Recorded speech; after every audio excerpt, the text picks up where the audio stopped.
Halo, apa kabar semua? Senang sekali saya Rini Ayunidas dapat menjumpai Anda kembali dalam program kesayangan kita, Dokterku, disiarkan langsung dari studio El Sinta TV dan 95,7 FM Fit Radio Semarang. Dan hari ini pemirsa, kita membahas tema yang sangat menarik, yaitu mengenai gangguan penciuman sebagai tanda COVID-19. Bagi Anda yang ingin bertanya langsung, silakan di 021 2520 666 atau bisa juga kirim pertanyaan Anda ke email kami di dokterkuelsinta@yahoo.co.id. Dan hari ini pemirsa, kita kehadiran dengan Dr. Hemastia Manuhara Harbali, SPTHTKL. Beliau adalah dokter spesialis telinga, hidung, tenggorok, bedah, kepala, leher di Rumah Sakit Mitra Keluarga Gading Serpong. Kita sapa dulu Dr. Hemas ya, yang sudah hadir di samping saya. Assalamualaikum warahmatullahi wabarakatuh, dokter. Waalaikumsalam. Apa kabar Mbak Rini? Alhamdulillah kabar aku baik, dokter juga kan? Alhamdulillah baik. Alhamdulillah baik gitu ya. Hari ini mudah-mudahan dokter nggak lagi mengalami gangguan penciuman ya dok ya? Alhamdulillah enggak dong ya. Sampai ya. Oke. Jadi kan sebagai dokter SPTHTKL gitu ya, aku mau tanya-tanya banyak dok hari ini seputar, nah ini kan gini dok, kita kalau bahas gejala COVID itu kan sepertinya gitu ya, makin kesini kok makin ada aja, ini juga bagian dari COVID gitu ya. Intinya gini, kok gejalanya makin kesini makin beragam, kita jadi makin apa ya, bisa dibilang kok jadi agak deg-degan juga ya. Apakah jangan-jangan ini kalau kita sekarang lagi bahas gangguan penciuman, jangan-jangan ini tanda-tanda COVID juga atau mungkin cuma batuk pilek biasa gitu ya dok ya. Jadi sebenarnya begini dokter, gangguan penciuman yang dimaksud di sini sebagai tanda COVID-19 itu bagaimana dulu pengertiannya? Mengapa bisa? Artinya bagaimana ya? Apa bedanya juga dengan mungkin hidung tersumbat pada umumnya, itu kira-kira bagaimana pengertian di awal dokter? Terima kasih ya Mbak Rini. Jadi untuk sekarang memang kita, makanya saya angkat tema ini karena memang sekarang sudah mulai banyak gejala-gejala yang mungkin tidak common, tidak seperti biasanya yang hanya batuk, mungkin sakit tenggorokan, atau mungkin karena sesak seperti itu. Nah, baru-baru ini memang banyak penelitian di mana ada gangguan penciuman yang menjadi salah satu gejala awal terjadinya si COVID-19 ini. Gejalanya sendiri itu bisa, beberapa pasien itu bisa benar-benar hanya mengeluhkan gangguan penciuman saja, segitu. Belum tidak hanya diikuti dengan gejala yang lain, bisa aja benar-benar total hanya gangguan penciuman. Nah, gangguan penciuman yang di sini ini bisa berupa seperti total loss atau gangguan yang benar-benar hilangnya seluruh gangguan atau indera penciuman kita, sama sekali dia tidak bisa mencium apapun seperti itu yang kita sebut dengan anosmia, ataupun juga bisa gangguan penciuman yang sifatnya parsial atau sebagian seperti itu. Misalnya sebagai contoh, misalnya kita sedang memasak, biasanya dari jarak 5 meter aja kita udah cium nih bau pedas, bau ya ibu-ibu ya masak-masakan, harumnya gitu ya, harumnya udah tercium dari 5 meter. Tapi dengan adanya si COVID-19 ini beberapa orang harus benar-benar kayak dari 1 meter aja atau udah deket dengan kompor gitu istilah baru kecium seperti itu. Biasanya kayak dari kamar itu udah kecium. Nah, itu merupakan salah satu indikasi juga bahwa ada gangguan penciuman. Jadi untuk COVID-19 tersendiri ini bisa sifatnya total atau benar-benar menghilang semuanya atau anosmia, atau bisa juga yaitu sebagian atau parsial gitu, hiposmia. Oke, gitu. tapi uniknya begini dokter, bisa aja ini tanda gejala yang dialami, artinya gini, nggak ada disertai demam gitu, atau mungkin kan yang kita pikirkan, oh kalau diukur suhunya gitu kan, atau mungkin demam itu sendiri yang paling berasa, atau mungkin batuknya yang intinya apa ya, yang spesifik gitu ya, tapi ini hanya indera penciumannya aja yang terganggu, bisa yang loss semuanya begitu, atau yang bagian aja. Dan itu terjadi, bisa dibilang sifatnya seperti dalam tanda kutip mendadak juga, atau nggak juga sih, ada proses yang pelan-pelan, lama-lama jadi makin buruk gitu. Mungkin tadi 5 meter masih kecium awalnya, terus tiba-tiba 4 meter, 3 meter, 2 meter, baru 1 meter, atau mungkin langsung jam ke 1 meter itu baru kecium tuh si harum makanan gitu. Jadi memang ini kan masih, intinya adalah penyakit ini memang masih dalam research ya seperti itu. Cuman data-data atau jurnal-jurnal yang sudah terbit sekarang itu memang kebanyakan benar-benar gejala awalnya benar-benar ada yang total hilang semuanya, tidak ada gejala yang lainnya, benar-benar tidak ada sesak atau batuk atau nyeri tenggorokan, benar-benar pure gangguan penciuman itu ada, dan itu cukup banyak dilaporkannya, dan juga ada juga memang yang hanya parsial sebagian itu juga ada. Jadi benar-benar hanya gangguan penciuman saja yang mereka keluhkan datang ke rumah sakit seperti itu. Namun memang tidak dipungkiri beberapa juga ada yang dengan gangguan penciuman yang disertai dengan penyakit-penyakit ya untuk gejala COVID yang khas yang lainnya seperti itu. Cuman memang mayoritas karena mungkin kalau di kita karena disangkanya hanya gangguan penciuman, nggak aware, kurang aware atau kurang waspada, jadi mungkin banyak yang mengindahkan dan jarang ke rumah sakit seperti itu. Itu berbedanya mungkin kalau di luar negeri seperti itu, mereka lebih aware dengan kesehatan sendiri seperti itu. Jadi mungkin datanya jadi lebih banyak seperti itu. Ya. Oke, karena orangnya juga lebih aware gitu. Jadi mungkin banyak penelitiannya juga. Sebenarnya sih banyak juga di sini gitu kan. Tapi karena tadi terbantu juga dengan masyarakatnya juga yang lebih aware gitu ya. Tapi kalau di hidungnya sendiri, tadi kan ada yang sebagian gitu ya. Apakah ada disertai lendir atau apa? Jadi kan spesifik orang curiga nih ada memang pilek atau apa gitu. Jadi memang kita curiga ada infeksi virus gitu, atau memang nggak disertai keluhannya seperti itu. Jadi benar-benar ya udah nggak bisa, istilahnya nggak bisa mencium aja gitu. Atau bagaimana, Dok? Jadi memang macam-macam ya variasi. Ada yang benar-benar total, benar-benar hanya mengeluhkan gangguan penciuman. Namun juga ada, ya balik lagi adalah COVID ini kan virus seperti itu. Jadi benar-benar seperti gejala virus-virus yang lainnya juga akan muncul. Misalnya seperti ingus berlendir bening, seperti itu. Mungkin ada beberapa yang bersin. Jadi bisa si COVID ini disertai juga dengan mungkin rinitis alergi yang kalau misalnya pemirsa tahu seperti itu juga bisa. Jadi tidak hanya berdiri sendiri penyakit ini gitu. Jadi bisa juga disertai dengan penyakit yang lain juga bisa, karena basically dia memang virus gitu. Jadi bisa aja ya, gitu karena kan basicnya ini virus, ya pasti kan gejala-gejala yang spesifiknya yang tadi dokter katakan gitu ya. Tapi kalau berdasarkan laporan atau berdasarkan pengamatan dokter di Indonesia lah ya, nggak usah jauh-jauh deh gitu, walaupun ini dialami secara global, ini kebanyakan yang mengeluhkan ini apakah di usia muda ya katakanlah, karena mungkin logikanya apa karena imunitasnya kuat gitu, jadi mungkin yang terasa keluhannya tuh hanya di satu titik aja gitu kan ya. Atau mungkin nggak juga sih, random aja gitu. Bagaimana, Dok? Kalau sementara kita memang dari Perhimpunan Perhati KL sendiri atau Perhimpunan Dokter THT, kita memang sedang research atau untuk mencari datanya ya sebenarnya. Cuman namun yang memang sudah ada kebanyakan memang orang-orang dewasa muda. Artinya usia-usia 25 ke atas, di bawah 40 tahun itu yang lebih banyak mengeluhkan gangguan penciuman, terutama yang hiposmia dan anosmia ini. Dan biasanya memang mereka tanpa gejala yang lain, benar-benar pure gangguan penciuman. Biasanya seperti itu dewasa muda dengan gejala-gejala COVID-nya yang ringan, atau ya kalau bisa kita bilang seperti OTG seperti itu kadang. Namun memang ada beberapa juga pasien-pasien dengan usia-usia yang lebih tua seperti itu, namun biasanya gejalanya memang lebih berat karena memang memiliki komorbid atau penyakit penyerta yang lainnya gitu. Jadi dia tidak berdiri sendiri, tapi memang ada gitu.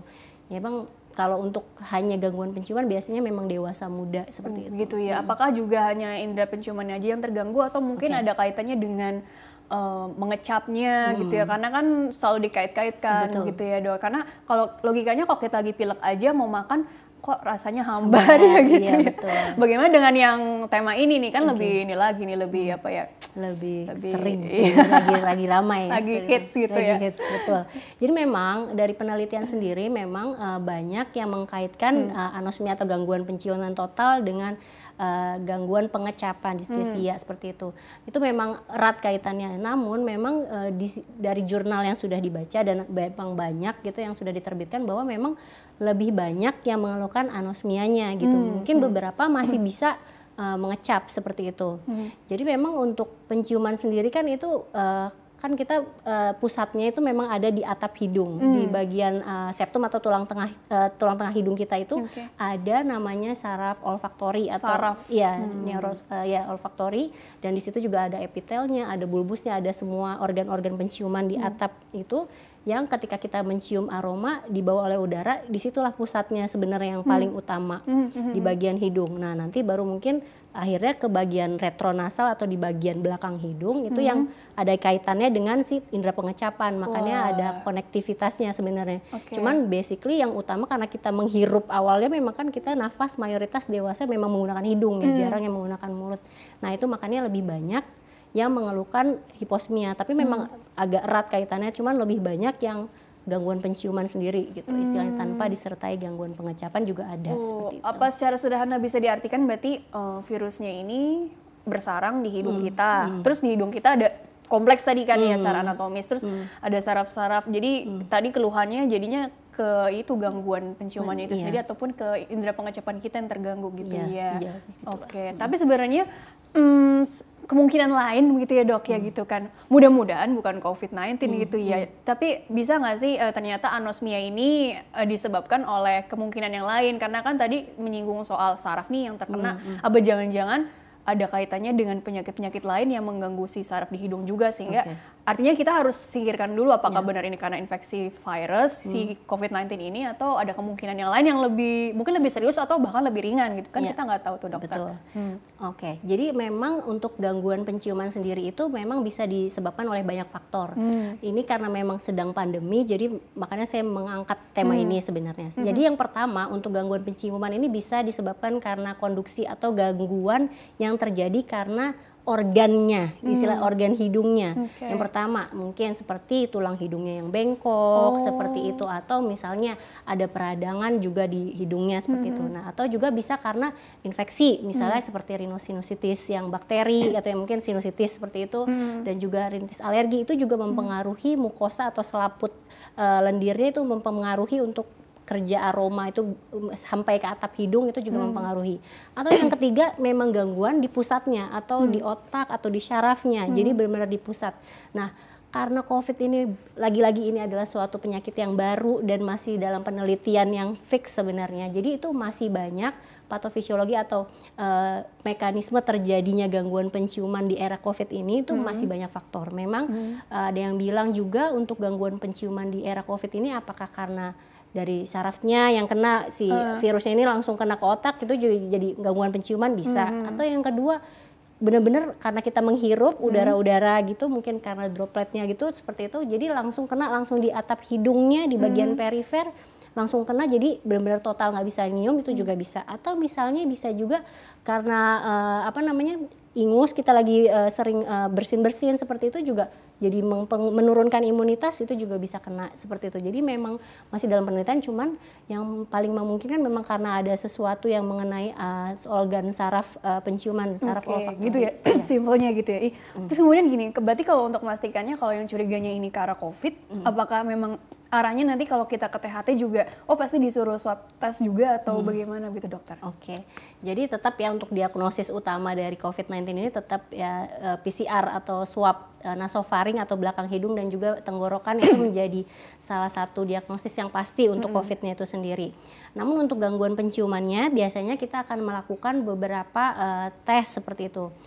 Dulu sebelum COVID ini sebenarnya kita mempunyai alat istilahnya namanya sniffing stick atau tes untuk mencium, menghidu seperti itu. Namun di era COVID ini mungkin kita lebih mempertimbangkan beberapa pasien seperti itu. Dan yang kedua kita bisa melakukan dengan alkohol, dengan mencium dengan alkohol. Kita berikan alkohol lalu dicium lagi dari ortonasal atau di depan hidung selama 5 menit.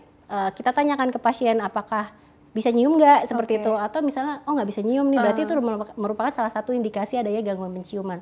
Atau yang ketiga, kita bisa juga melakukan tes dengan kita menginjeksi atau menyuntikkan semacam cairan yang itu berbau seperti bawang putih seperti itu, yang kita tujuannya atau fokusnya lewat retronasal atau dari belakang hidung seperti itu. Nah, jadi ada beberapa memang pemeriksaan untuk gangguan penciuman itu secara objektifnya gitu. Oke, baik dokter, kita mungkin jeda dulu ya, istirahat sejenak. Nanti dilanjutkan kembali di segmen selanjutnya, ada slide juga yang bisa dokter jelaskan ya.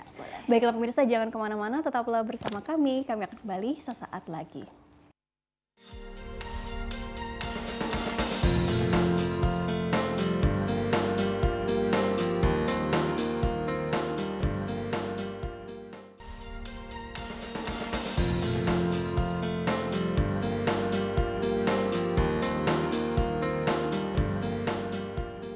Ya pemirsa, terima kasih Anda masih bersama kami di program Dokterku, masih membahas mengenai gangguan penciuman sebagai tanda COVID-19 bersama dengan Dr. Hemastia Manuhara Harbangi, SPTHTKL. Beliau adalah dokter spesialis telinga, hidung, tenggorok, bedah, kepala, leher di Rumah Sakit Mitra Keluarga Gading Serpong. Bagi Anda yang ingin bertanya, silakan di 021-2520-6 atau kirim pertanyaan Anda ke email kami di dokterkuelsinta@yahoo.co.id. Dan dokter dilanjutkan kembali ya. Jadi langsung aja slide pertama ditampilkan, coba. Karena slide-nya banyak ya. Nah ini kan, nah ini ada gambar pendengar Fit Radio Semarang kan nggak bisa melihat gambarnya. Ini ada proses apa sih dok di sini sehingga ada definisi dari anosmia dan hiposmia yang mungkin sekali lagi perlu ditekankan dokter supaya kita jadi makin paham gitu ya. Ya, jadi terima kasih ya. Ini jadi untuk dari gambar ini kita akan menjelaskan mengenai bahwa gangguan penciuman itu atau gangguan penghidup pada kasus COVID ini bisa terjadi dengan atau tanpa gejala lain atau dia dapat berdiri sendiri seperti itu. Nah, kalau untuk anosmia atau gangguan penciuman yang sifatnya total, anosmia itu sendiri artinya hilangnya kemampuan mendeteksi bau, benar-benar dia tidak bisa mencium, membaui apapun gitu sama sekali.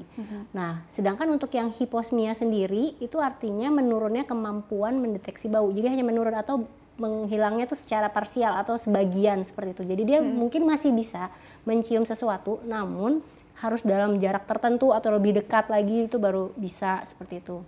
Dan proses menciumnya, terciumnya suatu aroma tersendiri itu jadi misalnya ada suatu benda yang berbau, lalu dihantarkan dari udara melalui seperti angin seperti itu, lalu dia masuk ke dalam hidung kita dan dan ada di atap hidung kita di bagian olfactory bulb dan juga olfactory receptor gitu namanya.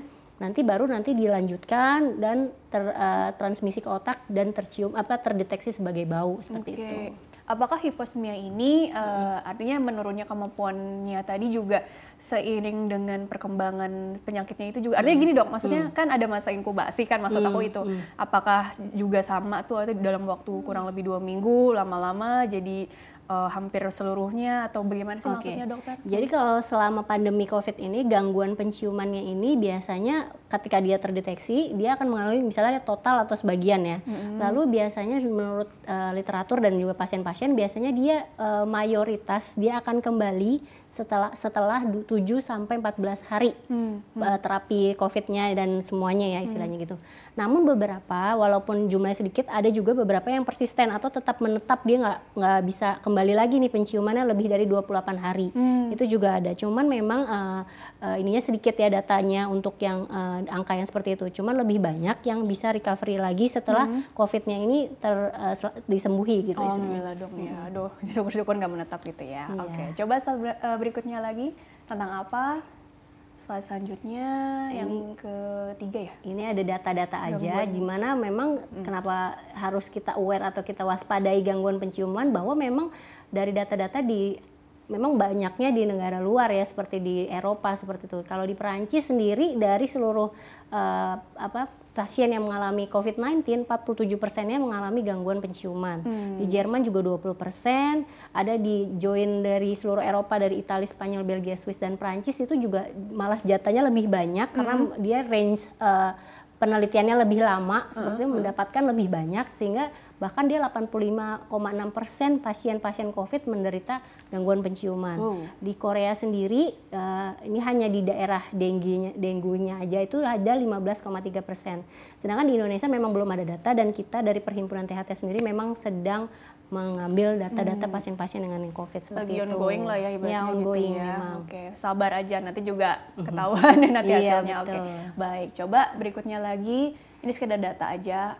Cuci hidung, wah selalu nih dokter THT di cuci hidung, tapi cuci hidung di sini yang dimaksud dengan apa? Untuk pencegahan atau untuk terapi juga atau apa sih? Oke, cuci hidung sendiri memang bisa menjadi pencegahan dan juga terapi sendiri pada gangguan penciuman.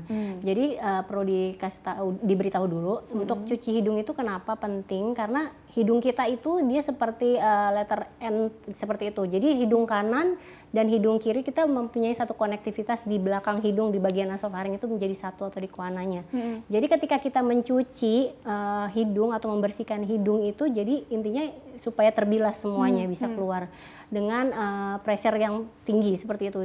Soalnya kalau misalnya nih hidung kita kotor misalnya beberapa kadang suka mengorek hidungnya itu malah menjadikan dia mungkin berdarah seperti itu, menjadi luka seperti itu. Sedangkan cuci hidung sendiri ini maksudnya adalah dengan cairannya juga cairan fisiologis yang sesuai dengan tubuh seperti itu, dengan pressure yang cukup tinggi dan itu gunanya untuk membersihkan seluruh virus maupun bakteri, karena kan kita nafas memang pintu utamanya dari hidung, semuanya kita nafas dari hidung dan ada bulu hidung.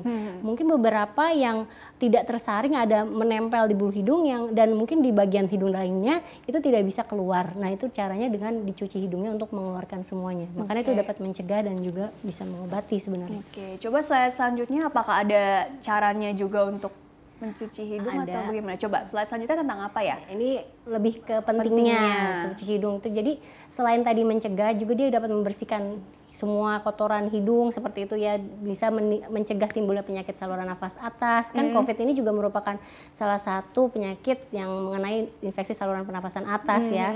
Lalu mencegah kekambuhan alergi. Orang-orang yang memiliki resiko alergi tinggi, kan alergi itu memang dikarenakan kena bertemunya dengan alergen atau yang memicunya. Nah ini bisa dengan cuci hidung mencegah kekambuhannya. Lalu juga mencegah peradangan hidung atau sinusitis seperti itu dan mencegah kelembapan dari hidung itu sendiri. Dok, buahnya di hidung itu ada bulu-bulu halus gitu untuk menyaring ini ya, tapi tetap harus rutin dilakukan cuci hidung ini. Iya, balik lagi tadi kan memang kalau bulu hidung terkadang ada yang terperangkap di dalam situ kan, istilahnya bakterinya, virusnya yang tidak bisa tersaring seperti itu. Nah itu makanya kita gunakan cuci hidung untuk membersihkan semuanya, dan jadi intinya ketika masuk ke saluran nafas bagian bawah lagi udah insya Allah lebih bersih seperti itu. Sehari dianjurkan berapa? Oke, sehari ada boleh 3 kali, bisa 10 sampai 20 cc. Mungkin nanti ada caranya. Selanjutnya ya, coba ya. Oke, ada nih. Ini slide yang terakhir. Slide terakhir. Coba. Jadi untuk cuci hidung sendiri gitu caranya. Caranya. Waduh, ngeliatnya kok kayaknya susah ya. Susah dan tampak mengerikan ya sebenarnya. Padahal sebenarnya tidak. Ya? Sebenarnya tidak apa-apa sebenarnya. Jadi yang diperlukan adalah yang pertama adalah cairan fisiologis. Mungkin yang mungkin kita tahu seperti NaCl 0,9% itu sama dengan larutan isotonis yang sesuai dengan tubuh kita. Lalu digunakan juga spuit atau suntikan yang 10 cc tapi tanpa jarum ya. Jarumnya dibuang ya.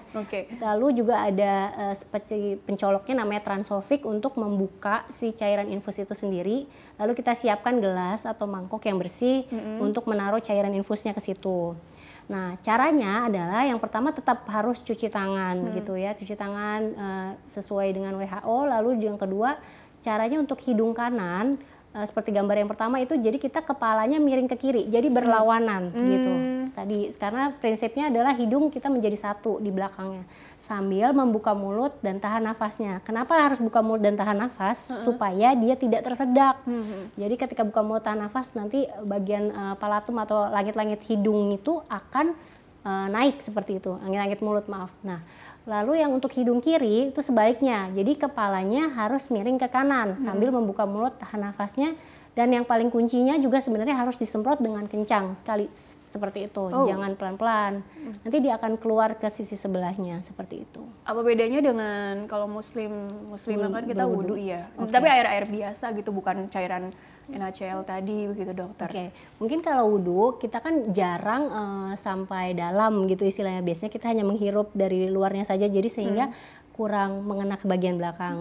Tapi prinsipnya sebenarnya sudah baik gitu, namun sebaiknya menggunakan cairan isotonis itu supaya dapat ke belakang seperti itu. Dok, kalau kebiasaan maaf ya dok, membuang lendir hidung, ingus Sisih, ya, disisihkan gitu ya pada saat kita membersihkan hidung itu kebiasaan yang bagaimana? Karena kan namanya mampet itu kan usaha mengeluarkan gitu, kadang dihentakkan gitu ya supaya keluar semua gitu. Kadang sampai nyeri kepala ada juga gitu. Itu kebiasaan seperti itu bagaimana dokter? Sebaiknya sih jangan dilakukan seperti itu ya. Kenapa? Karena itu kan menggunakan tekanan yang cukup tinggi dengan kita bersisih ya istilahnya, kita buang ingusnya itu. Yang satu pertama yang kita takutkan akan terjadi mimisan atau epistaksis, karena memang di bagian tengah hidung itu kaya dengan pembuluh darah hidung yang cukup tipis seperti itu.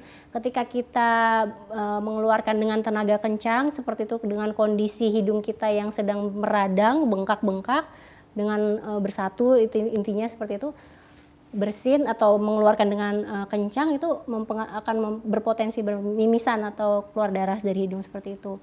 Yang kedua juga itu bikin sakit kepala, karena kencang banget kan, makanya digunakan cuci hidung ini menjadi salah satu alternatif, yaitu mengeluarkan dengan cairan fisiologis itu sendiri, jadi bisa keluar ke sisi sebelahnya. Jadi yang dilakukan memang harus kanan dan kiri. Seperti tekniknya itu harus benar-benar tepat ya, karena kalau nggak ada yang bilang, oh seperti ada yang cairan tersedak ngalir ke belakang, ngalir ke belakang iya, gitu betul. ya, berasa di apa ya, tenggorokan gitu ya. Ya itu makanya kuncinya tetap harus sambil buka mulut itu tadi, tahan nafasnya supaya tertutup bagian langit-langit mulutnya seperti itu, jadi nggak tersedak seperti itu. Kalau nggak ada cairan khusus seperti itu, bisa pakai air garam misalnya atau apa?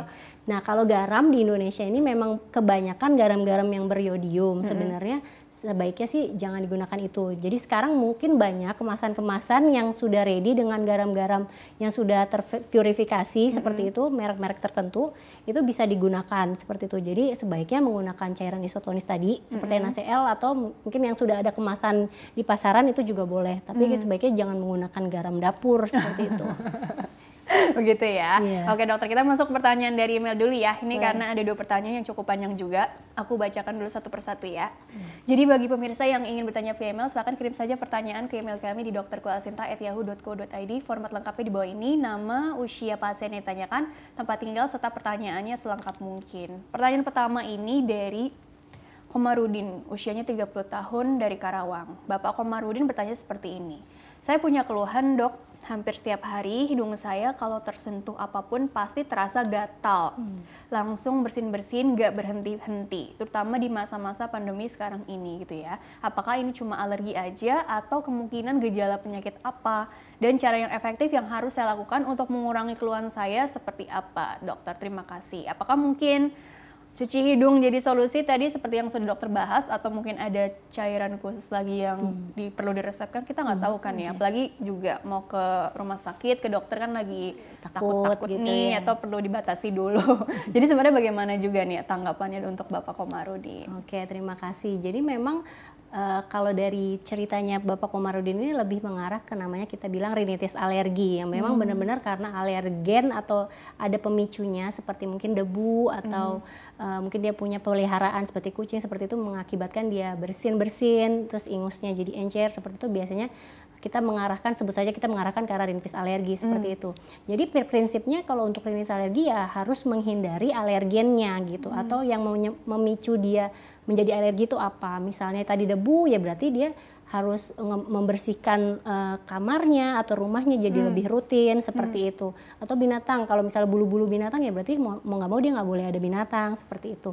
Itu kunci yang pertama. Yang kedua untuk rinitis alergi itu kan ya balik lagi karena gampangnya, sensitifnya hidung itu dengan alergi, makanya kita bisa melakukan cuci hidung itu sendiri supaya lebih melembabkan lagi hidungnya dan menjaga proteksinya jadi lebih oke gitu untuk di bagian hidungnya. Yang ketiga, mungkin khusus untuk rinitis alergi memang harus ditambahkan ada namanya obat semprot intranasal steroid seperti itu. Ya balik lagi memang harus kita lihat juga mungkin dengan nasoendoskopi atau pemeriksaan lebih lanjut seperti itu. Namun biasanya kuncinya untuk kunci utama sebelum mungkin yang takut ke rumah sakit seperti itu bisa dilakukan dulu dengan cuci hidung dan dilakukan secara rutin terlebih dahulu 3 kali sehari 10 sampai 20 atau 30 cc juga boleh untuk menghindari alerginya itu sendiri. Coba aja dulu di rumah, kalau misalnya memang dalam kurun waktu tertentu itu tidak bisa, misalnya seminggu atau 2 minggu, ya mau nggak mau memang harus ke rumah sakit untuk mendapatkan terapi yang lebih lanjut seperti itu. Jadi harus tahu dulu nih pemicunya apa ya, karena ini tersentuh apapun pasti terasa gatal, apapun ini apa aja nih perlu dirinci lagi gitu ya. Oke, kurang lebih seperti itu. Tapi dok, ngomong-ngomong kalau untuk yang gangguan penciuman karena COVID ini, untuk treatmentnya bisa juga dengan tadi cairan steroid khusus yang harus digunakan jangka waktu tertentu, ibaratnya untuk mengurangi gejala atau apa nih sifatnya? Oke, untuk gangguan penciuman di era COVID ini sebenarnya kalau misalnya dia memang positif COVID, tetap kunci utamanya tetap terapi COVID-nya. Lalu yang kedua dilakukan cuci hidung untuk melatih supaya ya clearance atau pembersihan hidungnya lebih baik. Yang kedua, kalau memang dia disertai dengan rinitis alergi, memang kita berikan intranasal steroid atau semprot hidung dengan steroid seperti itu.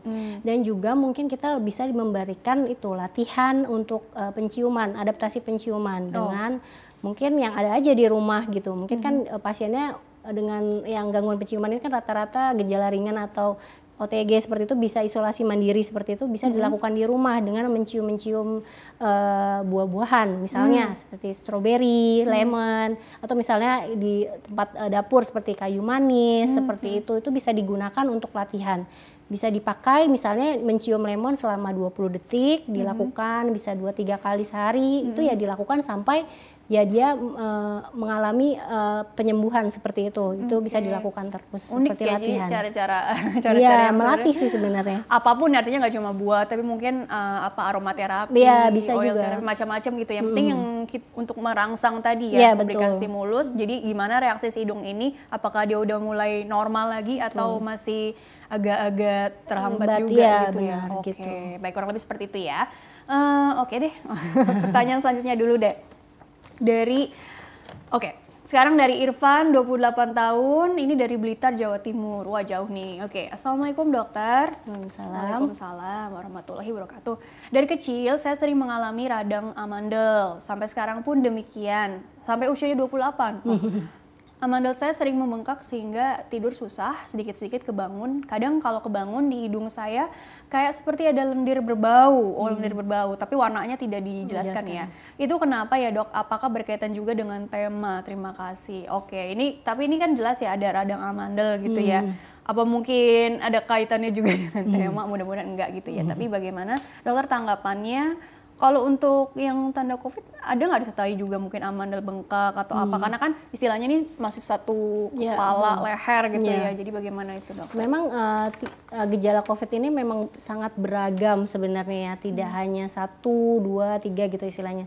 Memang ada beberapa yang mengalami yaitu nyeri tenggorokan atau mungkin amandelnya meradang, seperti itu memang ada seperti itu.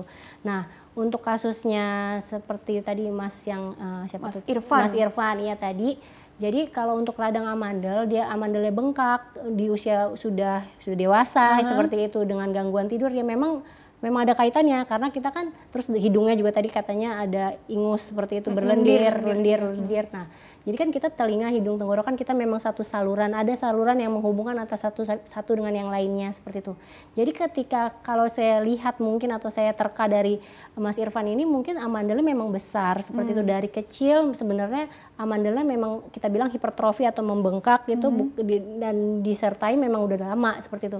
Memang kalau amandel itu besar atau bengkak lebih dari normal itu pasti akan mengganggu tidur karena kenapa? Kan kita tidur itu membutuhkan oksigen yang cukup banyak lah istilahnya gitu. Nah, biasanya dengan adanya amandel otomatis oksigennya juga jadi berkurang. Makanya terkadang orang-orang dengan amandel akan mendengkur atau ya ngorok seperti itu.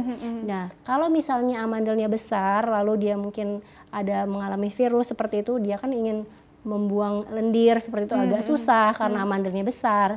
Terkadang ada yang reflux atau naik ke bagian hidung seperti itu. Jadinya ada ingus berlendir atau menjadi memicu terjadinya rinitis di bagian hidung juga bisa karena kita satu saluran. Atau bisa dari rinitisnya yang jadi bikin ke bawah jadi gatel, nggak enak tenggorokannya juga bisa. Tapi kalau basically kalau misalnya tenggorokannya memang amandelnya itu sudah membesar, biasanya ya kalau apalagi udah dewasa ya kayaknya sebaiknya sih dipertimbangkan. Biasanya untuk kan anak-anak ya? Iya, pertimbangkan untuk ya di pengangkatan seperti itu. Oh, maksudnya dioperasi gitu ya, daripada nanti kamu-kamuan lagi gitu ya.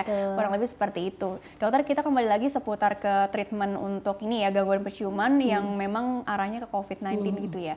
Ini kita ada ini nggak sih dok, semacam tanda-tanda kegawatan juga? Intinya gini, oke lah, kondisinya tahu seperti itu, jadi coba untuk mengisolasi diri dengan melakukan treatment yang tadi sudah dokter sampaikan, entah itu cuci hidung, entah itu istirahat, entah itu mungkin pakai cairan-cairan khusus yang disemprot gitu ya. Tapi ternyata mungkin dalam waktu seminggu 2 minggu kok keluhannya masih aja ada gitu ya. Ini ada curiga ke arah mungkin komplikasi atau mungkin ada penanganan yang telat sebelumnya, datangnya terlambat ke rumah sakit, jadi udah berkembang jadi takutnya jadi kira-kira bagaimana itu dokter? Jadi permanen gitu kan, khawatirnya seperti itu, kira-kira bagaimana? Oke, jadi untuk gangguan penciuman sendiri memang di era COVID ini sebaiknya memang kita harus lebih waspada, harus lebih aware makanya. Jadi walaupun kok kayaknya nggak bisa nyium itu, apalagi benar-benar kita yang tinggal di zona merah seperti itu harus lebih waspada dan memang sebaiknya sih ke dokter ya untuk untuk dilihat lebih lanjut apakah dia COVID positif atau tidak. Memang untuk tahu COVID-nya atau tidak memang harus dilakukan PCR memang dengan swab dengan swab PCR dengan di nasofaring dan di tenggorokan karena itu merupakan kuncinya untuk tahu dia COVID positif atau enggak. Setelah itu barulah kita menilai apakah dia benar-benar hanya gangguan penciuman saja tanpa gejala yang lain. Kalau memang benar-benar hanya gangguan penciuman saja, ya bisa dilakukan isolasi mandiri dengan di rumah yaitu mencuci hidung dan juga terapi COVID-nya gitu. Cuci hidung seperti biasa dan latihan-latihan penciuman tadi dengan menggunakan buah-buahan ataupun dengan kayak kayu manis atau mungkin yang punya seperti diffuser atau essential oil itu bisa juga dilakukan latihan seperti itu, dilatih terus seperti itu. Jadi bisa dilakukan di rumah tapi yaitu dia untuk tahunya memang harus ke dokter dan dilakukan pemeriksaan COVID-nya gitu. Yang di swab tadi, betul, PCR tesnya ini dilakukan dulu gitu ya. Iya betul. Tapi kalau untuk treatmentnya ini sendiri ada perbedaan juga nggak sih? Mungkin kalau untuk yang usia remaja atau anak gitu atau mungkin usia yang dewasa atau mungkin yang usia lanjut gitu ya, ada masing-masing ada bedanya juga nggak sih kalau untuk di bagian THT ya untuk mengatasi area penciumannya ini, dokter? Kalau misalnya itu sih kurang lebih sama aja, cuman namun bila pasien tersebut memiliki komorbid atau penyakit penyerta lainnya itu yang menjadi berbeda mungkin terapinya gitu. Namun intinya adalah bila hanya gangguan penciuman tanpa disertai yang lain bisa hanya dengan cuci hidung aja dengan pengobatan COVID-nya ya. Namun kalau misalnya dia ada sebelumnya memang memiliki rinitis alergi atau kecenderungan ke alergi, biasanya kita menambahkan intranasal steroid atau obat semprot yang ada steroidnya di dalamnya untuk ke hidung. Itu kita kombinasikan dan juga tetap diberikan vitamin juga itu untuk menjaga imunitas tubuhnya juga harus lebih tinggi. Yang paling penting adalah selain cuci hidung kan saya sebagai dokter THT harus THT. THT itu cuci tangan T-nya, T-nya cuci hidung dan T yang terakhir adalah tidur yang cukup. Gitu yang cukup ya. Oke, dokter kita istirahat dulu deh kalau gitu ya, cukup ya. Oke, dokter kita jeda dulu. Dilanjutkan kembali nanti di segmen terakhir ya. Baiklah pemirsa, jangan kemana-mana, tetaplah bersama kami. Kami akan kembali setelah pesan-pesan berikut ini.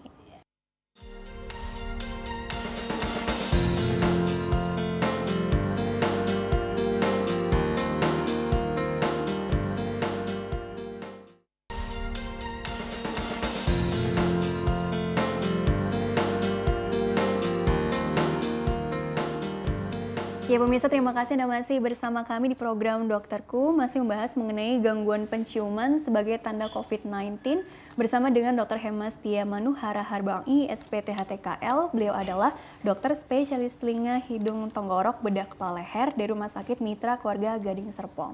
Dan Dr. Hemas lanjutkan kembali ya. Gitu. Jadi sekarang aku mau nanya seputar, karena tadi kan treatmentnya seperti itu toh gitu. Jadi kan otomatis mau ngebahas ya lebih baik mencegah dong daripada mengobati ya. Jadi sebenarnya kan memang arahnya kan kita menghindari si COVID-nya ini gitu kan. Tapi paling nggak kalau dari SPTHTKL gitu ya, yang fokus ke arah hidungnya atau tadi kita bahas juga indera pengecapnya juga gitu ya. Apa yang kira-kira bisa kita jaga nih imunitas di area sinilah katakanlah. Kira-kira dengan cara-cara yang seperti apa juga selain mungkin cuci hidung gitu ya, atau mungkin ada tambahan lain dok tips-tipsnya? Oke, jadi prinsipnya adalah gangguan penciuman di era pandemi COVID-19 ini memang kunci utama tetap ya untuk menghindari COVID-nya. Yang pertama penggunaan masker di dalam ketika kita keluar rumah itu harus selalu dipakai, social distancing, jaga jarak seperti itu, cuci tangan seperti itu.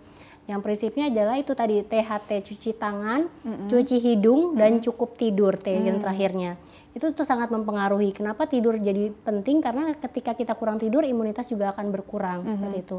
Yang kedua tadi mengenai gangguan pengecapan juga menjadi pengaruh karena memang istilahnya satu berkaitan satu dengan yang lain, sehingga perlu juga beberapa kita pertimbangkan untuk selain sikat gigi mungkin juga kita bisa melakukan mengkumur dengan larutan antiseptik seperti itu. Itu juga dapat mengurangi resiko terkena infeksi COVID-19 ataupun virus yang lain sebenarnya ya. Sebenarnya itu juga bisa. Jadi ya kuncinya yang utama untuk gangguan penciuman tetap harus dilakukan cuci hidung yang lebih rutin, terutama di era pandemi seperti ini atau orang-orang yang masih sering keluar rumah dengan kontak banyak orang, itu sangat harus dipertimbangkan melakukan cuci hidung dengan mandiri di rumah seperti itu. Oke, kalau untuk yang tadi mengatasi indera pengecapnya, yang kalau tadi kan kita kalau yang hidung kan kita rangsang dengan mencium buah kayak atau apa. Nah kalau ini apakah justru sebaiknya dihindari dulu makanan yang mungkin pedas atau apa gitu ya? Atau mungkin ya nggak apa-apa juga, justru ini untuk secara alami pengen tahu nih gitu bagaimana responnya, apakah dia udah mulai merasakan tadi asamnya, manisnya atau pedasnya si makanan gitu, bagaimana dokter? Jadi kalau memang dia mengalami gangguan penciuman dan dia sudah COVID-19 gitu istilahnya positif, bisa dilakukan di rumah dengan melatih indera pengecapannya dengan makanan-makanan tertentu, misalnya seperti makanan yang mengandung bawang putih seperti itu, misalnya di masakan-masakan seperti kita mensop ikan seperti itu yang kita berikan banyak bawang putih, itu juga melatih indera pengecapan seperti itu. Atau bisa juga kita minum teh aroma-aroma teh yang dengan ada yang aromanya, misalnya kayak teh yang dengan wangi bunga seperti itu kan sekarang banyak nih, aroma buah juga banyak tuh. Jadi ketika kita menyeduh tehnya kita dekatkan gitu di daerah hidung, lalu setelah sambil dicium-cium seperti itu di hidung, lalu setelah agak sedikit dingin baru kita coba minum. Itu juga untuk melatih indera pengecapan dan juga bagian penciuman di retronasal bagian belakang. Wah, udah kayak iklannya tadi ya. Dihirup. Dihirup dulu seperti iklan. Oh iya. Oke.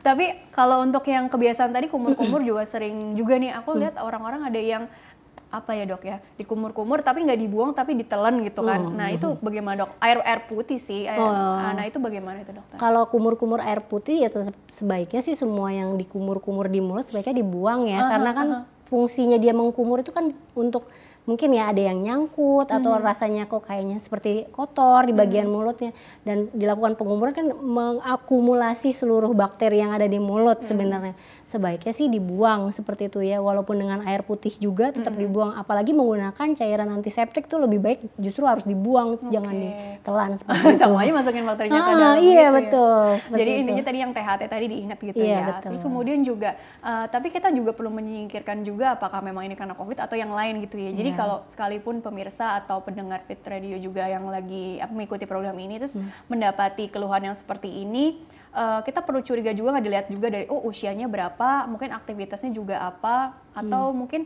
resiko-resiko yang lain juga yang perlu dipertimbangkan, yang artinya gini, berpikir bukan karena COVID juga nih, tapi bisa juga karena penyakit yang berkaitan dengan saraf gitu ya, atau mungkin usia juga gitu ya, karena sering bertambahnya usia, jadi ya agak lumrah lah kalau mengalami penurunan ketajaman penciuman gitu ya. Jadi kita perlu curiga ke arah yang situ juga, atau mungkin saran dari dokter juga apakah swab aja atau mungkin ada pemeriksaan lain juga di bagian THT untuk meluruskan atau menyingkirkan segala kemungkinan dok. Oke, jadi memang prinsipnya adalah bila terjadi gangguan penciuman di usia berapapun istilahnya, mau anak, dewasa muda atau usia lanjut usia, semuanya memang kita harus pemeriksaan lebih lanjut, memang harus dilakukan pemeriksaan lebih lanjut.